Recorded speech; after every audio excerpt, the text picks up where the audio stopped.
Bukankah Allah maha kaya?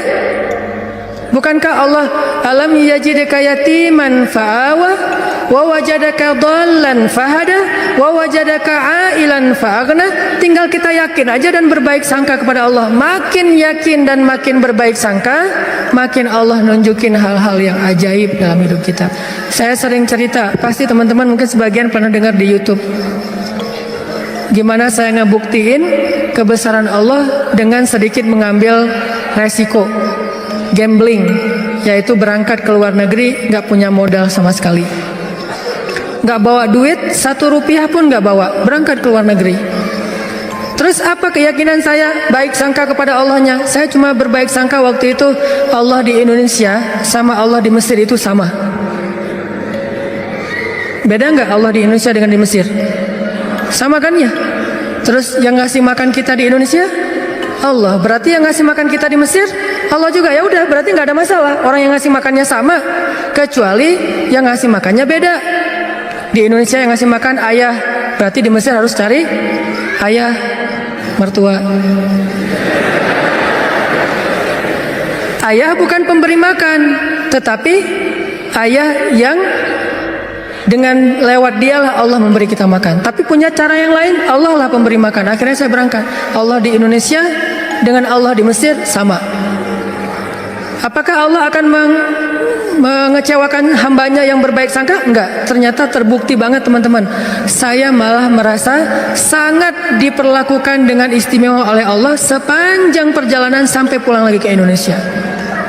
Enggak kelaparan sama sekali. Ikhtiar. Cuman kadang kita ikhtiar habis-habisan. Kalau Allah mengatakan tidak, ya tetap aja nggak bisa. Ada juga orang yang ikhtiarnya biasa-biasa aja, Allah bilang ya, dapatnya lebih dari apa yang dia ikhtiarkan. Saya jual bakso, jual doang, yang masak teman, karena saya nggak bisa masak. Saya bilang ke teman, lo masakin bakso, nanti biar gua yang jual. Nanti bagi 2, lo 30%, saya 70%. Oh ya boleh dia masak, terus saya jualan bakso ke warga Indonesia yang ada di Mesir, plus warga Malaysia, karena Malaysia lebih banyak daripada Indonesia. Indonesia sekitar 3.000, Malaysia sekitar Indonesia sekitar 6.000, Malaysia sekitar 12.000, 2 kali lipat jumlah mahasiswa Malaysia. Jualan. Lagian kalau orang Malaysia mungkin karena nggak terbiasa makan bakso, nggak bisa ngebedain bakso enak dan nggak enak ya, jadi lebih aman nih. Jangan jual bakso ke orang Bandung, ketahuan banget nggak enaknya. Karena orang Jawa Barat kan banyak jualan bakso tuh. Wah ini nggak kayak bakso di tempat saya, jual bakso ke mereka. Dan saya ngasih jumlah pentol baksonya tergantung mood. Kalau orangnya kayaknya nyaman nih, enakan nih, kasih banyak. Kalau orangnya nyebelin, kasih aja 2, cukup lah. Datang wajahnya cemberut gitu, mau apa? Beli bakso. Oh ya 2, kasih aja. Terus temennya, Mas, iya, mau apa? Beli bakso? Boleh? Oh boleh. Oh, kasih 10. Akhirnya pas makan berdua ngeliat sebelah, kok beda? Beda amalan. Rugi kah? Nggak rugi, untung juga gede. Bakso, catering, jual dolar keliling. Terus pokoknya ada adik-adik kelas baru datang langsung dipalakin. Dolarnya sini. Langsung kasih dengan pon Mesir. Dolar. Dalam sehari bisa dapat 1.000 dolar, lumayan. Sampai akhirnya setelah saya berangkat ke Mesir, justru nafkah keluarga saya lebih lancar daripada saya di Indonesia. Buktinya apa? Adik-adik itu sekolah saya biayain, kirim dari Mesir, dari mulai dia SD, SMP, SMA dibiayain. Terus ibu nanya, saya nanya ke ibu, Mak, kan di Aceh, Mak butuh apa di rumah? Kalau abang ada duit lebih, Mak pengen beli kulkas. Karena seumur-umur saya, kita belum pernah punya kulkas sendiri, rumah juga ngontrak. Kalau Ramadan itu ngambil es dari rumah tetangga. Nah ini mau Ramadan nih, pengen punya kulkas sendiri. Oh boleh Mak, berapa aja lah. Yang 5 juta juga nggak apa-apa kata Mak. Kemahalan. Akhirnya saya kirim 1,5 juta beli kulkas yang 1 pintu, yang kecil. Sebuah bahagia. Mak butuh apa lagi? Ya ini adik-adik baju lebaran belum dibeli, kirim baju lebaran. Mak butuh apa lagi? Ini uang kontrakan bulan ini belum bayar, kirim. Ternyata benar, kalau kita berbaik sangka ke Allah sekali, Allah akan ngebalasnya minimal 10 kali. Sampai menikah di sana, punya anak di sana, pulang ke Indonesia. Saya sering gambling dengan cara berbaik sangka kepada Allah. Tapi jangan gambling sesuatu yang Allah nggak janjikan ya. Saya berbaik sangka ke Allah, berdiri aja di rel kereta, pasti nggak akan ditabrak lah. Allah nggak pernah bilang siapa yang berdiri di rel kereta akan aku tolong dan tidak akan ditabrak. Nggak ada janji Allah kayak gitu. Ada gitu ayatnya? Coba gambling ke yang ada ayatnya. Siapa yang bertakwa pasti akan aku kasih jalan keluar. Siapa yang bersabar pasti aku berikan pertolongan. Siapa yang sholat pasti aku akan membantu dia. Yang Allah udah janjiin, maka gamblinglah dengan hal itu. Ambillah resiko dengan janji-janji itu. Tapi kalau Allah nggak ngejanjiin apa-apa, jangan ambil resiko, karena Allah juga nggak punya perjanjian. Siapa yang loncat dari tower pasti akan selamat. Nggak ada ayatnya, nggak ada hadisnya. Siapa yang minum racun nggak apa-apa, karena dia minum racunnya ikhlas. Nggak ada minum racun ikhlas. Ini teman-teman, berbaik sangka kepada Allah, maka kita nggak bakalan kecewa. Ada masalah apa aja, balikin lagi ke Allah. Oh, ini kayaknya Allah pengen ngasih kebaikan. Yang baik-baik aja yang dipikirin tentang Allah. Begitu sekali kita berburuk sangka ke Allah, sekali itu kita telah memberikan kesempatan buat diri kita untuk celaka atau mendapatkan kerugian. Aku tergantung prasangka hambaku kepadaku. Makanya cerita yang paling populer yang kita baca di Al-Quran itu ketika Nabi hijrah ke Madinah. Apakah perjalanan hijrah Nabi mudah? Enggak. Jadi kalau kita ngerasa perjalanan hijrah kita itu enggak mudah, berarti kita juga ngerasain apa yang dirasakan Nabi Muhammad SAW. Bukan kita doang yang susah dalam hijrah, Nabi juga susah. Padahal Nabi lebih dekat ke Allah daripada kita. Yang mudah itu siapa? Umar. Itu hijrah yang paling mudah. Sebelum hijrah, posting dulu. Besok mau hijrah, hari ini posting.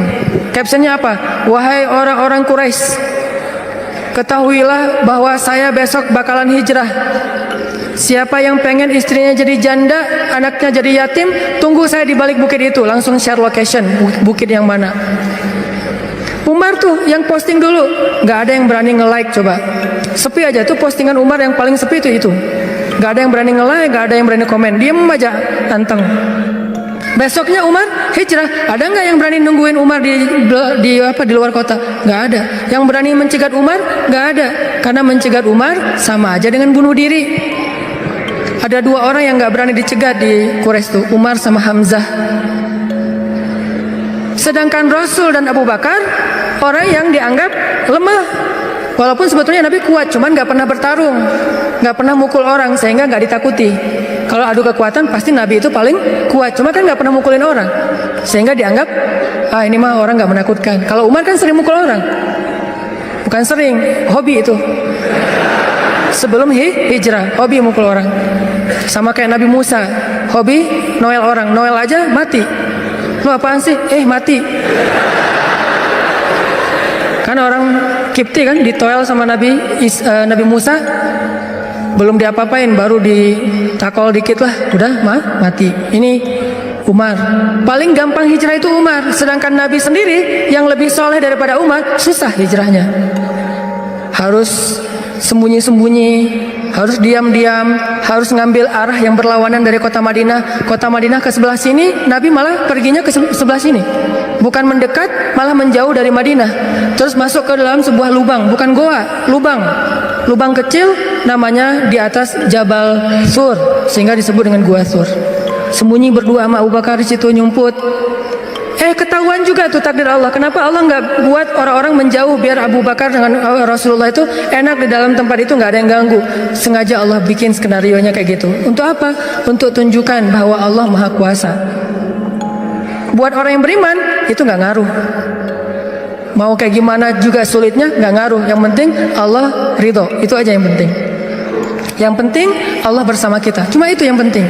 Sehingga akhirnya ketika orang-orang berada tepat di mulut gua, itu jarak Nabi sama musuhnya itu cuma hitungan jengkal loh. Setengah lutut mereka, setengah kaki mereka itu udah kelihatan sama Nabi kayak gini nih. Tepat di depan Nabi. Sampai Abu Bakar berbisik ke Rasulullah, "Ya Rasulullah, kalau mereka ngelihat ke bawah, pasti mereka akan menemukan kita. Gimana nih? Gimana nih?" Abu Bakar yang khawatir. Abu Bakar yang takut, bukan takut dan khawatir terhadap keselamatan dirinya, tapi khawatir terhadap keselamatan kekasihnya Rasulullah SAW. Saking sayangnya Abu Bakar kepada Rasul. "Ya Rasulullah, gimana nih? Gimana nih?" Apa kata Rasulullah? "Ya Abu Bakar." Lembut Nabi ngomongnya. "Ya Abu Bakar, ma dhannuka bisnain? Allahu salisuhuma." Ya Abu Bakar, kenapa kamu mikir kita berdua doang? Bukankah Allah yang ketiga? Jadi kalau kita merasa sendiri, kenapa kita berpikir kita sendiri? Bukankah Allah yang kedua? Kalau kita merasa sedikit, kenapa kita berpikir sedikit? Bukankah Allah itu punya banyak pasukan yang diturunkan dalam perang Badar, perang Ahzab dan yang lainnya? Ma dhannuka bitsnain Allahu salisuhuma. Kenapa kamu mikir cuma berdua padahal Allah yang ketiga? La tahzan innallaha ma'ana. Jangan khawatir ya Abu Bakar, Allah bersama kita. Setelah Rasulullah ngomong kayak gitu, apa yang terjadi? Apakah musuh kemudian menemukan mereka? Tidak. Gimana cara Allah memalingkan mereka? Allah palingkan hati dan pikiran musuh. Gak kepikiran ngelihat ke bawah, gak pengen juga ngelihat ke bawah. Ini cara Allah nih. Kalau ada berita bahwa di situ ada laba-laba, ada merpati bikin sarang, itu masih kontroversi di antara ulama. Ada ulama mengatakan itu benar, ada ulama mengatakan itu dhaif. Allahu alam. Tapi yang pasti Allah memalingkan mata, pikiran dan hati musuh dari melihat ke arah Rasul dan Abu Bakar. Itulah pertolongan Allah. Bukan ketemu terus tarung, musuh kalah. Gak usah serepot itu. Allah gak mau juga ngerepotin hambanya. Allah cuma pengen nunjukin kebesarannya aja. Dibuat musuh datang sampai sedekat mungkin, ukurannya cuma beberapa sentimeter, tapi dalam kedekatan yang luar biasa itu Allah tunjukin mereka tidak bisa ngapa-ngapain. Dipalingkan aja wajahnya. Ngelihat ke semua sisi dilihat, tapi ke bawah enggak. Kan gak masuk akal kan? Kenapa bisa kayak gitu? Inilah kebesaran Allah. Padahal harusnya ngelihat ke semua sisi, termasuk lihat ke bawah, ada orang nggak di dalam lubang-lubang itu? Nggak kepikiran sama sekali. Apakah satu orang musuh? Ada puluhan musuh, dan puluhan musuh itu tidak satu orang pun yang berpikir untuk ngelihat ke dalam lubang itu. Satu orang pun nggak berpikir. Begitulah cara Allah menolong kita. Allah bisa buat semua hati sayang kepada kita, sehingga Allah angkat derajat kita. Allah mengangkat derajat seseorang, merendahkan yang lain. Tiba-tiba semuanya jadi simpatik sama kita, respect sama kita. Mudah banget buat Allah. Dan kita melihat itu dalam banyak kejadian dalam kehidupan kita. Ada orang yang tiba-tiba muncul, ada orang yang tiba-tiba tenggelam, dan itu cara Allah. Ada yang orang tiba-tiba Allah buat dia terkenal, tiba-tiba orang dihindarkan dari semua orang, tinggal sendiri. Itu sangat mudah buat Allah. Makanya berbaik sangkalah kepada Allah dalam semua urusan, sehingga ketika kita berbaik sangka kepada Allah, Allah akan memperlakukan kita seperti apa yang kita persangkakan. Jaga Allah, Allah jaga kita. Itu satu. Hari ini dua aja nih. Gimana maksud jaga Allah sehingga Allah jaga kita? Satu, berbaik sangka. Kedua, arti jaga Allah, Allah jaga kita ada di Al-Baqarah. Fadhkuruni azkurkum. Ingatlah Allah ketika kita senang, nanti Allah ingat kita ketika kita susah. Itu ayatnya. Walaupun terjemahannya nggak sejelas itu. Terjemahannya ingat aku ingat kamu. Tapi tafsirnya, maksudnya ingat aku ketika kamu lagi senang, ketika kamu lagi lapang, ketika kamu merasa nggak butuh, nanti aku akan ingat kamu ketika kamu lagi susah, lagi sempit, lagi butuh. Fadhkuruni adzkurkum. Jangan cuma ingat Allah pas kita butuh, sehingga nanti Allah baru akan ingat kita di kebutuhan berikutnya. Karena Allah membalas perbuatan kita, bukan langsung waktu itu. Jadi kalau kita mau ditolong ketika susah, jadilah orang yang selalu mengingat Allah ketika kita senang. Lagi nggak ada masalah nih, tetap ingat Allah. Gimana ingat Allah ketika kita lagi senang? Bersyukur. Ketika dapat nikmat, alhamdulillah, ini nikmat dari Allah. Diingat, Allahnya tuh dimention terus, di tag terus, sehingga ketika nanti kita kekurangan, Allah akan bilang, itu hambaku lagi kekurangan, aku bantu deh. Karena ketika aku kasih dia nikmat, dia ingat aku. Begitu dia punya masalah, aku akan ingat dia. Apa contohnya? Contohnya, ada seorang laki-laki, ini cerita Nabi nih, hadis, tapi hadisnya dalam bentuk cerita. Ada seorang laki-laki lagi musafir di zaman sebelum zaman Nabi, mungkin di zaman Nabi Isa atau zaman Nabi sebelumnya, tidak disebutkan. Yang jelas umat terdahulu, Bani Israel.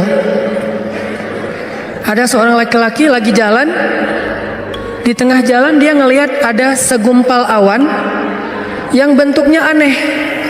Awan ini awan yang sangat gelap, warnanya abu pekat, benar-benar mau hujan deras, tapi ukurannya nggak besar. ukurannya seukuran satu petak sawah doang gitu. Dia perhatiin nih awan kok aneh, yang lain cerah, tiba-tiba ada satu awan kayak gitu. Gak lama dia memperhatikan, terdengar suara dari langit berbicara kepada awan, dan dia dengar suara itu. Apa kata-kata dari langit? Ya ghamam, iski mazra'ata fulan bin fulan. Wahai awan, turunkanlah hujanmu ke sawah fulan bin fulan. Fulan bin fulan ini disebutkan namanya. Wahai awan, turunkanlah airmu ke sawahnya fulan bin fulan. Setelah suara ini berbunyi, awan itu pun berarak, dibawa oleh angin. Berarak, laki-laki ini memperhatikan dan ngikutin. Kan tadi dia penasaran kan, dia kepoin mau kemana nih awan, ikutin tuh awan. Terus setelah sekian lama dia ikutin, awan itu pun berhenti di atas sebuah petak sawah, di antara banyak petak sawah. Jadi ada persawahan, awan itu berhenti di salah satu petak sawah. Tiba-tiba turun hujan lokal. Cuman di petak sawah itu aja, yang lain tetap kering, yang itu basah. Ini di tengah musim kemarau, ada awan yang turun hujannya cuma di satu petak sawah. Diperhatiin, aneh juga nih hujan lokalnya. Sampai akhirnya awannya hilang, hujannya reda. Setelah itu muncul seorang laki-laki dari petani yang datang ke sawah itu berteriak, Allahu Akbar, Allahu Akbar, Alhamdulillah, Alhamdulillah. Kemudian laki-laki musafir ini pun mendekat. Dia tanya, Pak, ini sawah punya siapa? Kata laki-laki itu, punya saya, Alhamdulillah Allah kasih air. Terus laki-laki ini bertanya, Bapak namanya siapa? Dia sebutkan namanya seperti nama yang didengar tadi di langit. Berilah air ke dalam sawah fulan bin fulan. Nama saya fulan bin fulan. Masya Allah, ternyata orang inilah yang dimention dari langit tadi tuh kepada awan. Terus musafir ini bertanya, Pak, dia cerita kejadiannya. Tadi saya ngelihat awan, mendengar suara dari langit, lalu awan itu menurunkan hujan hanya di petak sawah Bapak. Apa yang Bapak lakukan sehingga Allah mengistimewakan Bapak? Kenapa Allah memberikan air hanya ke sawah Bapak sementara yang lain tetap gersang? Apa yang Bapak lakukan? Kata laki-laki ini, kalau saya habis panen, dapat nikmat nih, panen raya. Kalau saya lagi panen, saya selalu membagi harta saya menjadi 3 bagian. 1 bagian saya berikan kepada fakir miskin sebagai bentuk syukur, ingat Allah berarti. 1 bagian lagi saya berikan kepada keluarga saya sebagai kewajiban, nafkah. Dan 1 bagian lagi saya jadikan sebagai modal untuk membeli benih-benih berikutnya. Diputar lagi tuh uang. Ternyata Allah ridho dengan apa yang dia lakukan. Dialah orang yang ketika senang ingat Allah, gak lupa sama Allah. Sehingga ketika dia susah, musim kemarau, musim kering, gak ada hujan, Allah ingat dia. Begitulah Nabi berkisah tentang laki-laki ini, tentang bab syukur di dalam banyak cerita-cerita ulama. Berarti maksud dari menjaga Allah, Allah jaga kita adalah bersyukur kepada Allah. Ingat Allah ketika kita senang, ketika kita sehat. Nanti Allah juga akan ingat kita ketika kita susah, ketika kita sakit. Minimal ingatnya dalam bentuk Alhamdulillah, ini anugerah dari Allah. Alhamdulillah, ini karunia dari Allah. Jangan lupa. Sehingga kalau kita dapat nikmat, jangan bangga diri dulu, jangan besar kepala dulu, tapi mention Allah dulu. Alhamdulillah, ini nikmat dari Allah. Sehingga nanti kalau kita butuh Allah, Allah akan ingat kita. Dan itu berlaku dalam semua masalah kehidupan kita. Satu cerita lagi, gimana Allah ingat hambanya yang ketika normal ingat Allah. Cerita yang populer tentang 3 orang yang terkurung di dalam gua. Gimana mereka bisa selamat? Lagi jalan touring, tiba-tiba badai, masuk ke dalam gua berlindung. Karena badai akhirnya terkurunglah di dalam gua. Lagi touring tuh. Bahkan mungkin motornya ketinggalan di luar. Karena tadi pas buru-buru ya masuk ke dalam gua, motornya ditaruh di luar, terus mereka longsor. Gimana 3 orang ini bisa selamat dari kurungan gua? Dengan berdoa, ya Allah, dulu saya kayak gini. 1, berbakti kepada ibu. 2, tidak menzolimi pekerja. Yang 3, meninggalkan zina gara-gara takut kepada Allah. Artinya dulu pernah berbuat baik ketika dalam keadaan normal, beramal solih. Nanti ketika mereka susah, amal soleh mereka dulu itulah yang akan menjadi wasilah Allah menolong mereka. Jadi jangan beramal soleh, rajin sholat, rajin ke masjid, rajin tilawah pas lagi ada masalah doa.